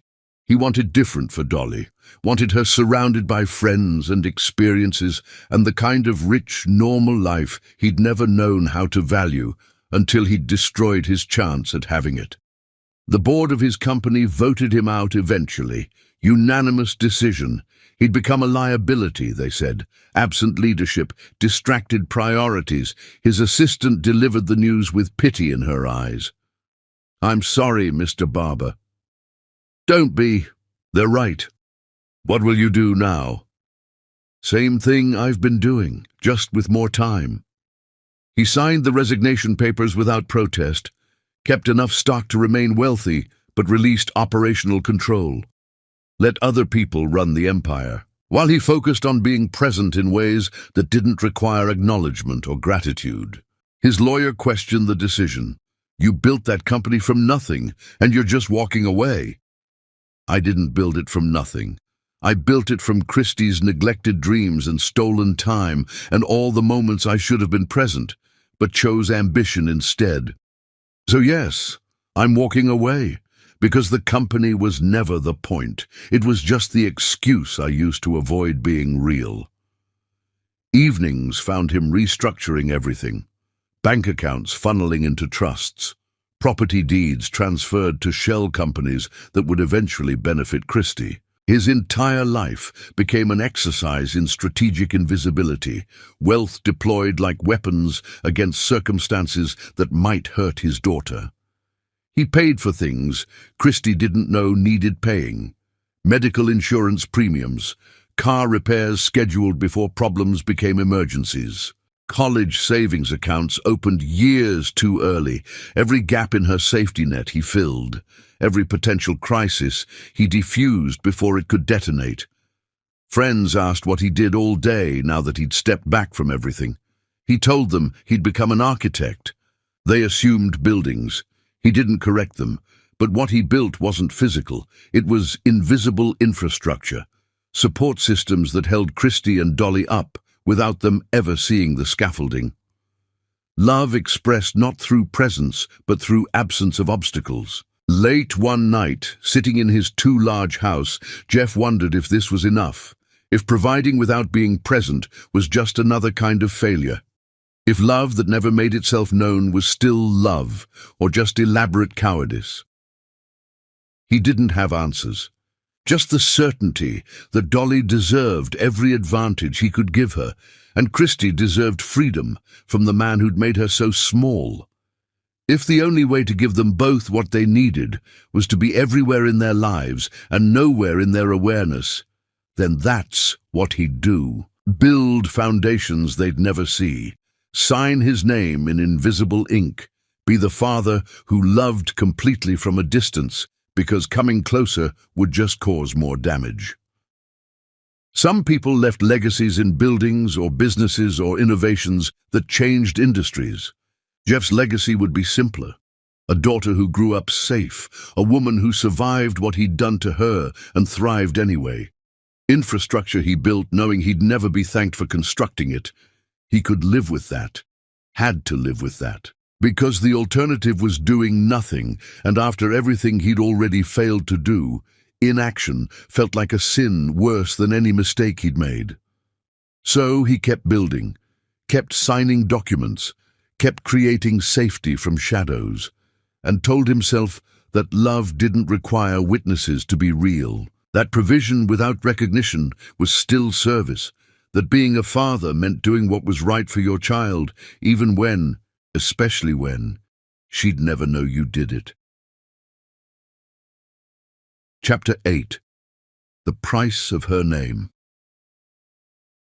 Jeff lost everything defending a woman who still wouldn't speak his name. The attack came from a rival corporation, someone he'd beaten in acquisitions years ago, someone whose grudge had calcified into something uglier than professional competition. They couldn't touch Jeff directly anymore. He'd stepped too far back, made himself too irrelevant to corporate warfare, surrendered positions that would have made him vulnerable. So they went after Christie instead. The story broke on a slow news cycle when people were hungry for scandal. Former wife of billionaire Jeff Barber accused of embezzlement. The article was detailed, damning, full of manufactured evidence about misappropriated charitable funds during their marriage. It claimed Christie had siphoned money meant for foundations, used her position to enrich herself, disappeared before auditors could investigate thoroughly. All of it was fiction, elaborate, carefully constructed fiction designed to look credible. But fiction printed in major publications became truth faster than corrections ever could. spreading through social media and secondary sources before fact-checkers could intervene. Jeff saw the article at dawn, sitting in his car outside Christie's building like always. His phone lit up with notifications, texts from former colleagues, calls from lawyers, emails from journalists wanting comment or clarification. He ignored all of them initially, rereading the article repeatedly, watching lies crystallize into something that could destroy Christie's reputation and future. The article included details only someone with access to confidential records could know, twisted and misrepresented, but specific enough to seem credible. Bank account numbers, transaction dates, meeting schedules, everything factual except the interpretation, which transformed innocent actions into apparent crimes.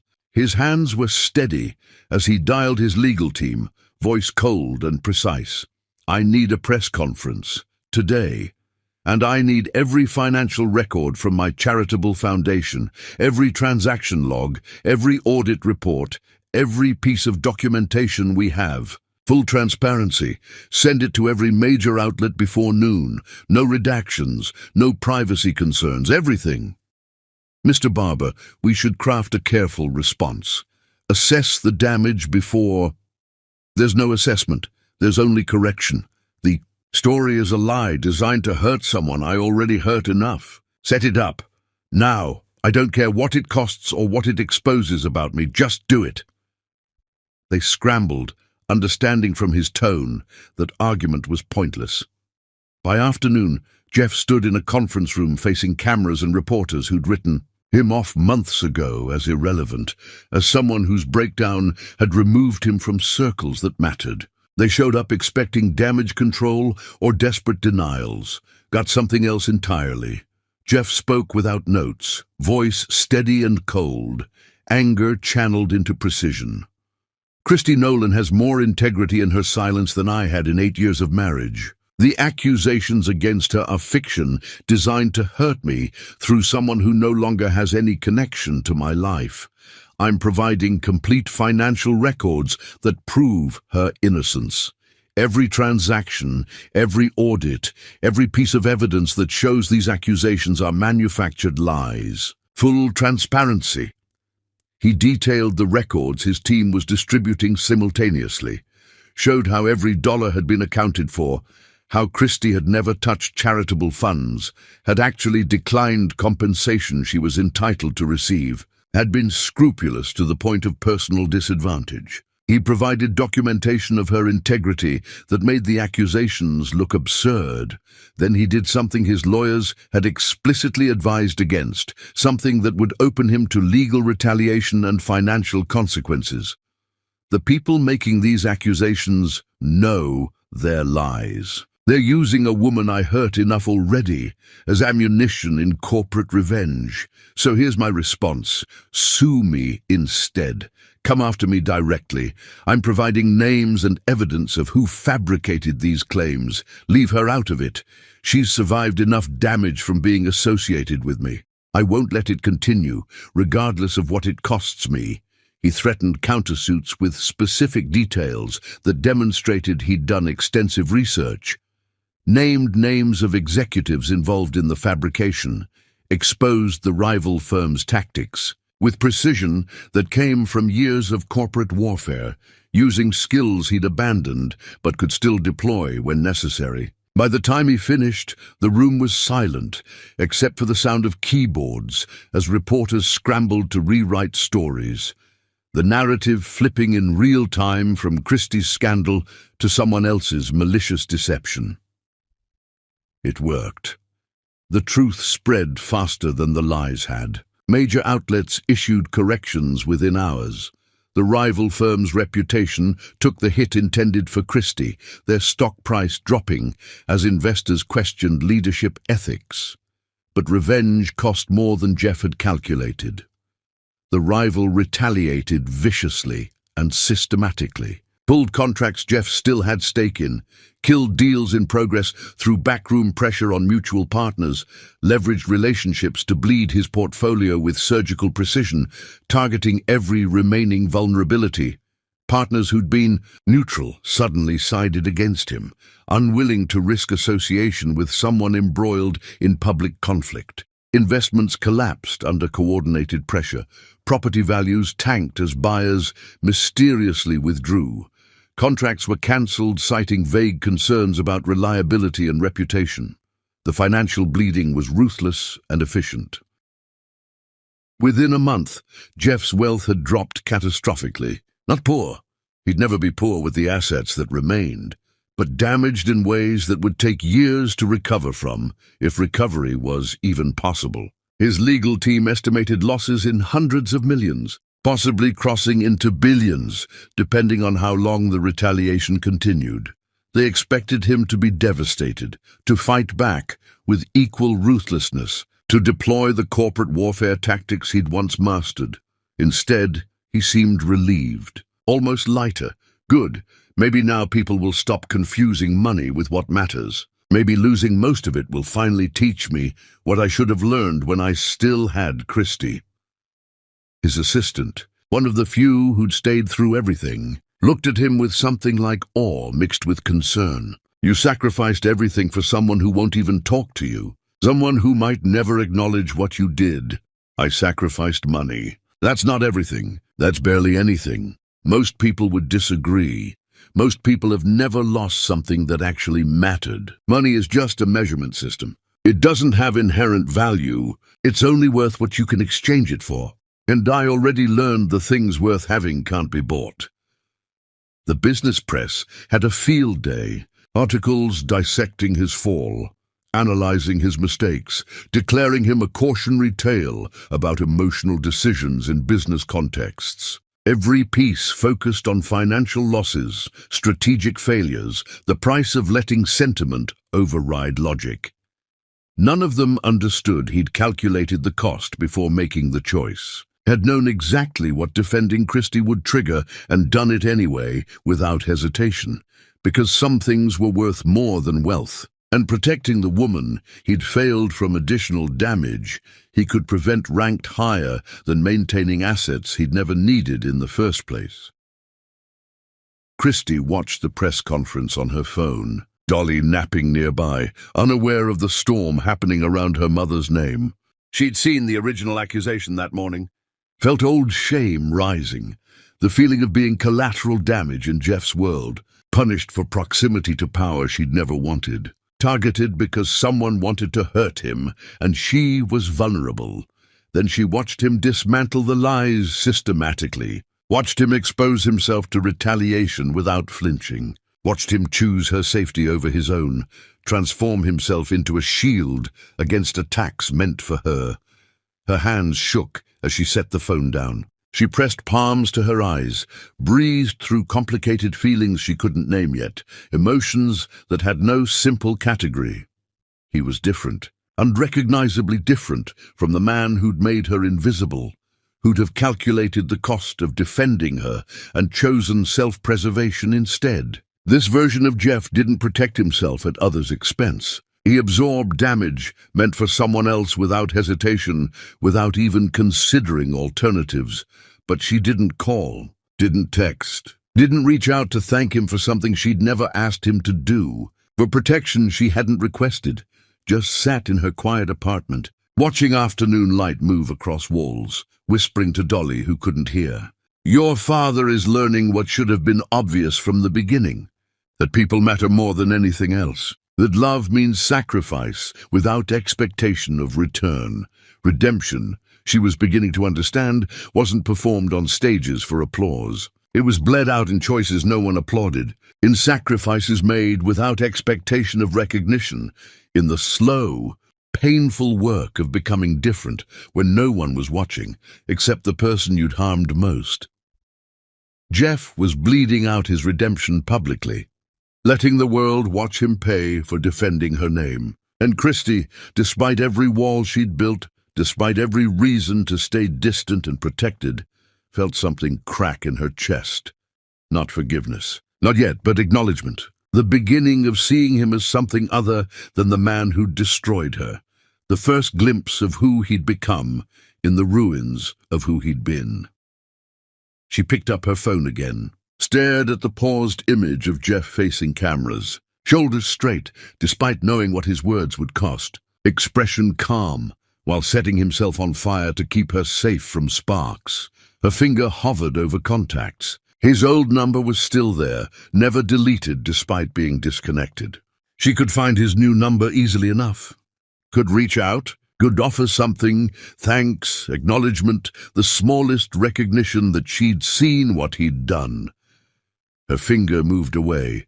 She locked the phone, placed it face down on the table. Not yet. He'd changed, yes. Proven something important beyond question. But actions weren't automatic erasure of history. Proof of transformation wasn't the same as permission to return. Wasn't forgiveness disguised as gratitude. So she sat with her complicated feelings, watching Dolly sleep peacefully, wondering how long she'd make him wait before admitting she'd been paying attention all along, that she'd seen every sacrifice, counted every cost he'd paid without complaint, wondering if there was a timeline for forgiveness or if it just arrived one day unannounced. Like spring after winter, that felt endless. Chapter 9. The Birthday That Stopped Time. Dolly turned 4, and Jeff came to watch her outgrow the father she never knew. The park was perfect. Autumn had painted everything gold and red. Trees dropping leaves that crunched underfoot. Air crisp enough to make breathing feel like medicine. Christy had chosen this place carefully, reserving the pavilion, decorating with balloons that caught wind and danced. Jeff parked 2 blocks away like always, walked slowly, hands in jacket pockets, a ghost attending a celebration he had no invitation to join. He could see the party from the sidewalk, children running, parents clustered in conversation, Christy moving through it all with practiced grace. And Dolly, his daughter, wearing a yellow dress that made her look like captured sunlight, hair done in careful braids, laughing at something another child said. He found his position behind a line of oak trees, far enough to be invisible, close enough to see. His chest hurt in ways that had nothing to do with physical pain. This was grief and love tangled together, the particular agony of watching your child grow into someone who didn't know you existed. The party followed familiar rhythms, games with prizes, snacks arranged on tables, parents taking photos while children performed unself-conscious joy. Jeff watched it all, memorizing details, storing images he'd replay later in his empty house. Christy lifted Dolly onto a carousel horse, securing her carefully, stepping back as the ride began its slow rotation. Dolly's face transformed into wonder, small hands gripping the pole, entire body relaxed into trust that nothing bad would happen while her mother watched. Jeff's vision blurred. He blinked hard, refusing to let tears interfere with these stolen moments. The cake came next. Elaborate construction shaped like a castle, candles blazing, everyone singing off-key. Dolly leaned forward, face serious with concentration, and blew. Candles extinguished.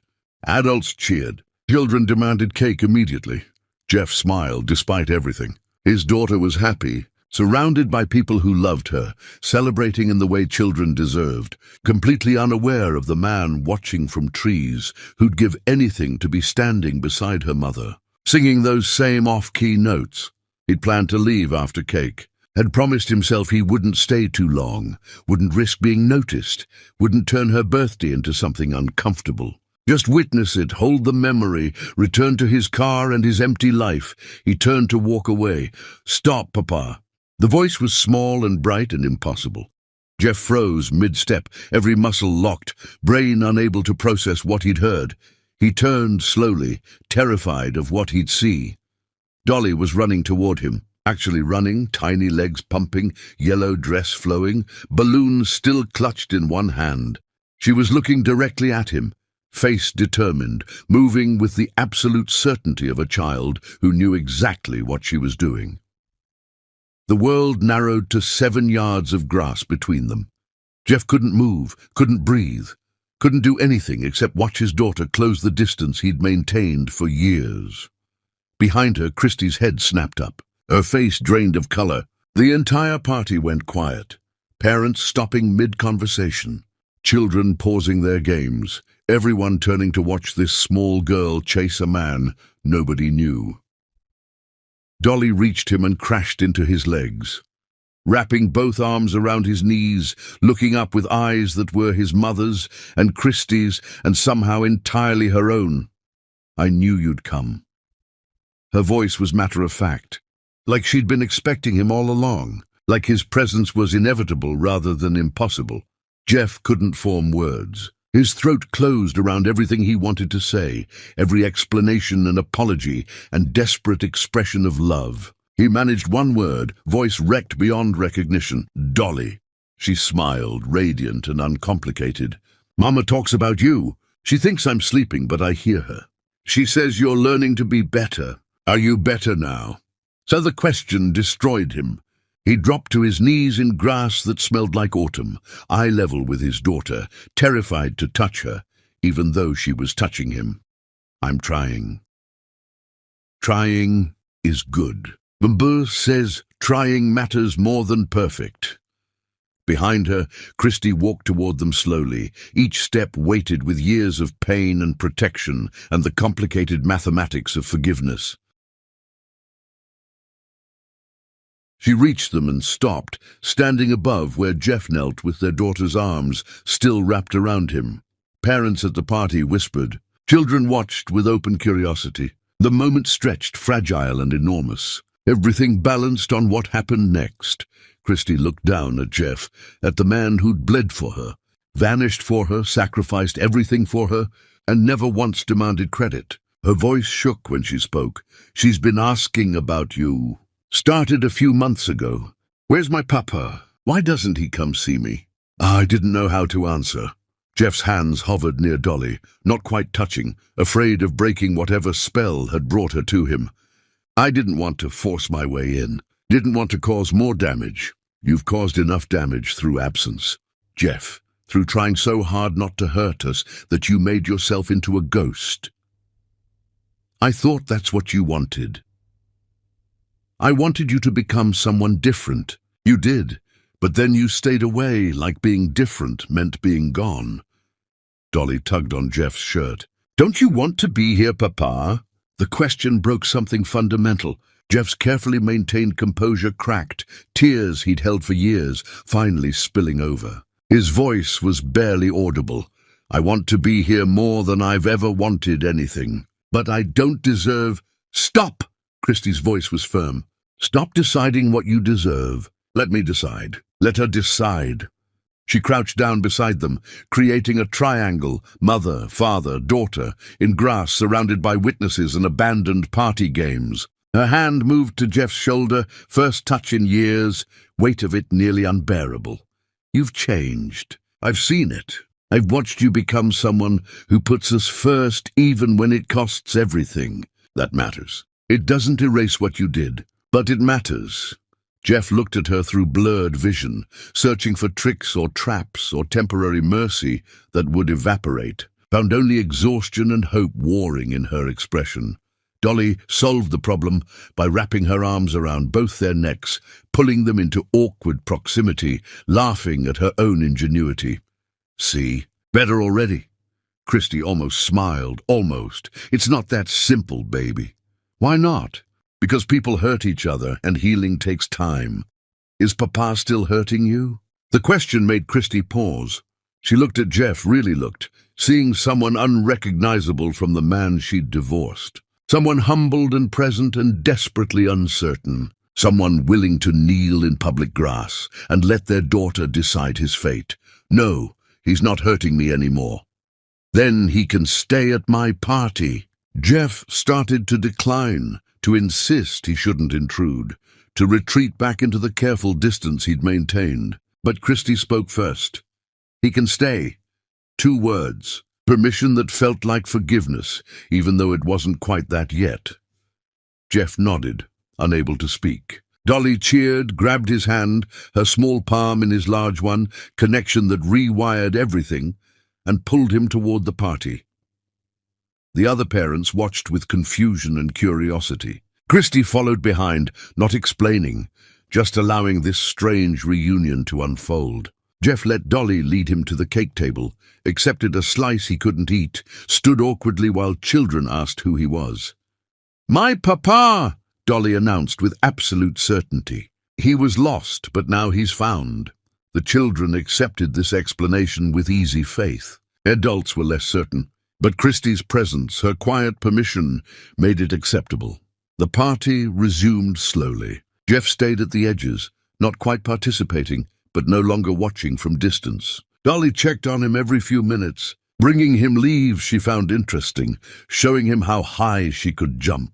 Performing childhood in all its unself-conscious glory, Christie watched this cautiously. Monitoring for signs, Jeff would revert to old patterns. But he stayed quiet, attentive, letting Dolly set every boundary, never pushing or demanding or expecting more than she offered. As the party wound down, parents collecting children, balloons deflating, Dolly grabbed both their hands. "This is my best birthday ever."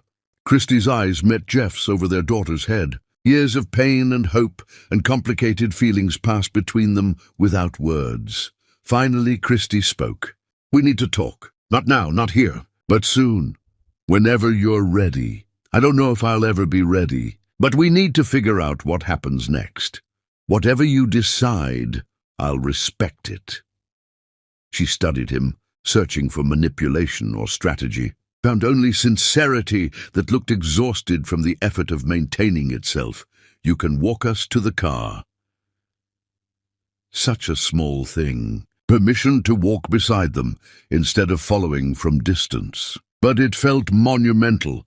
They gathered Dolly's presents, leftover cake, all the detritus of celebration. Jeff carried what Christie allowed him to carry, stayed a respectful distance, didn't presume familiarity he hadn't earned.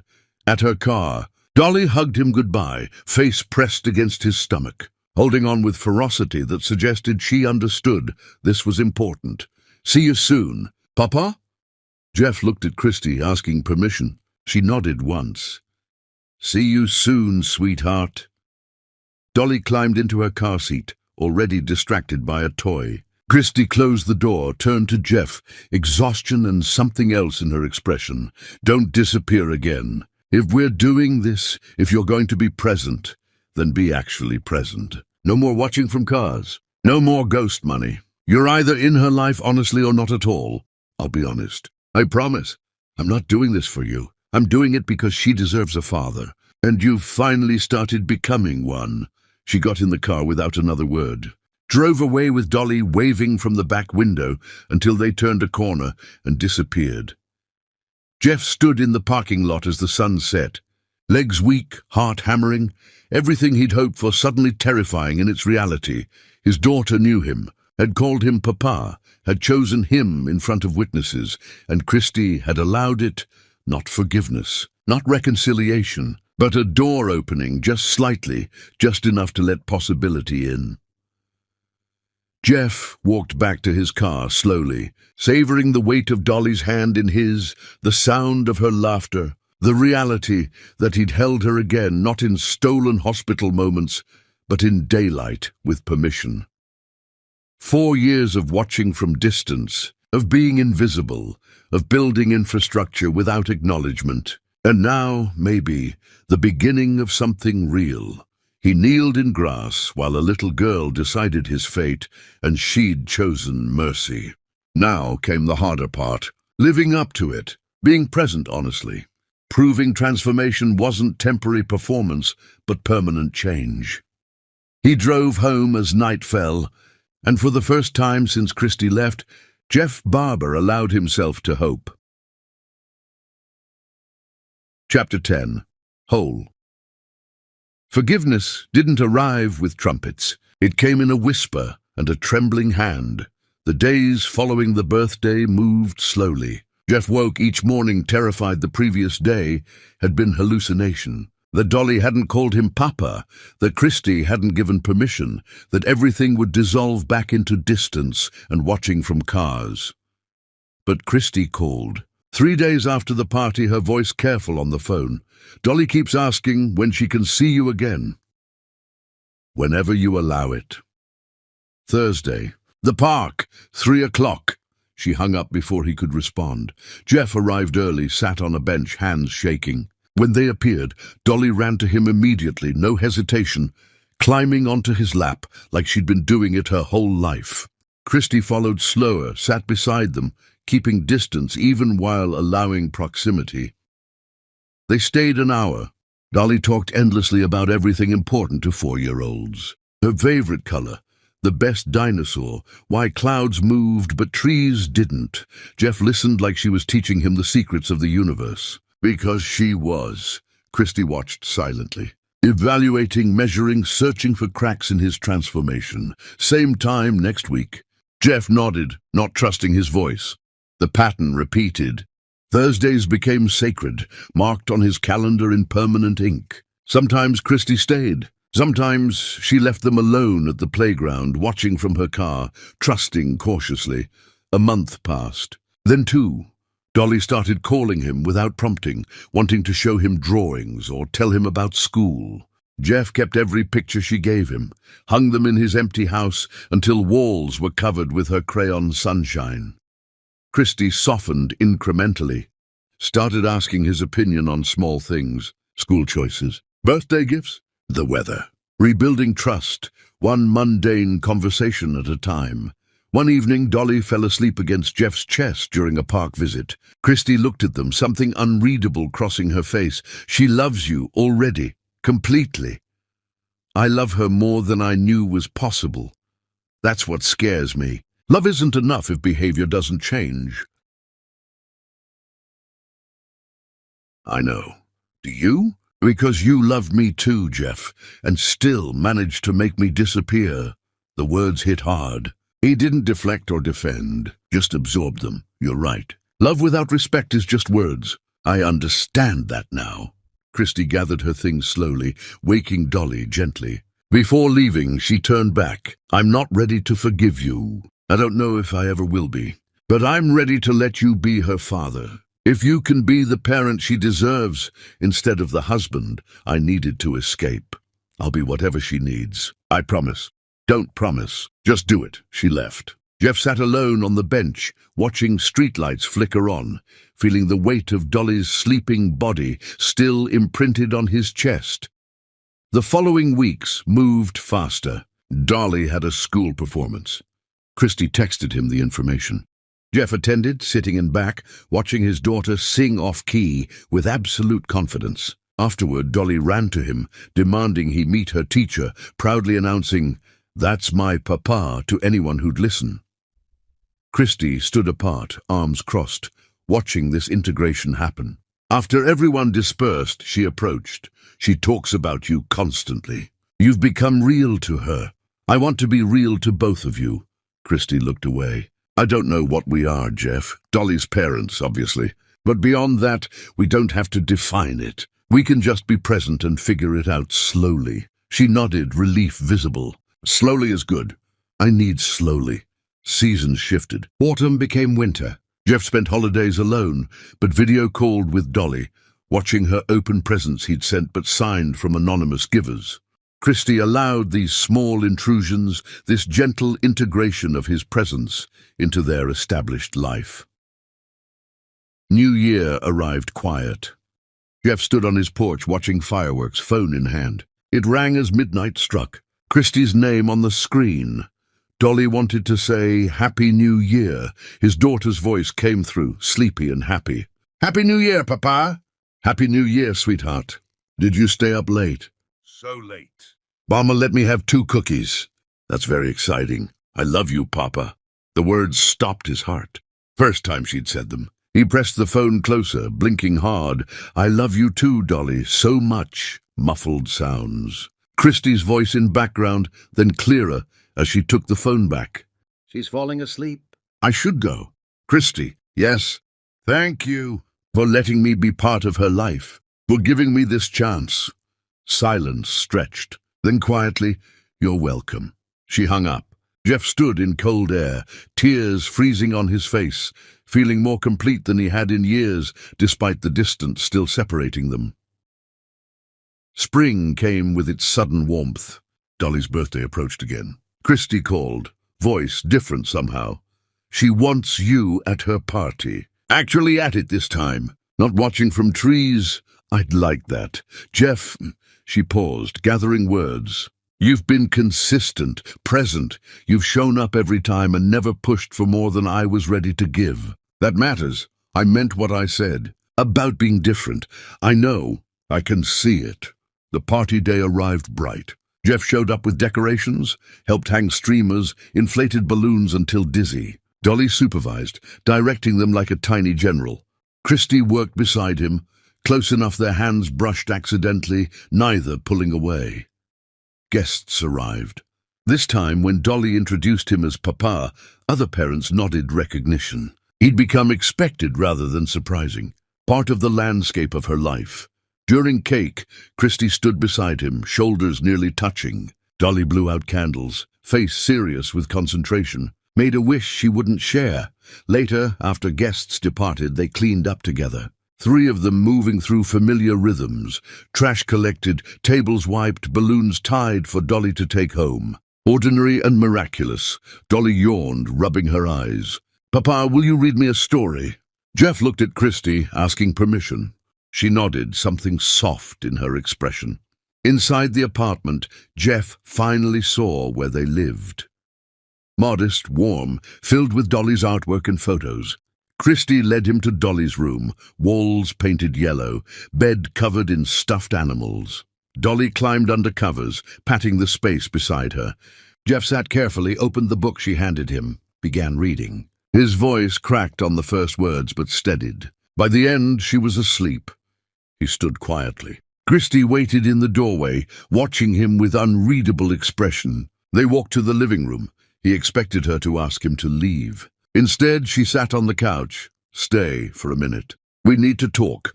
Jeff sat, keeping distance, waiting. Christy stared at her hands. "I've been angry at you for so long, years.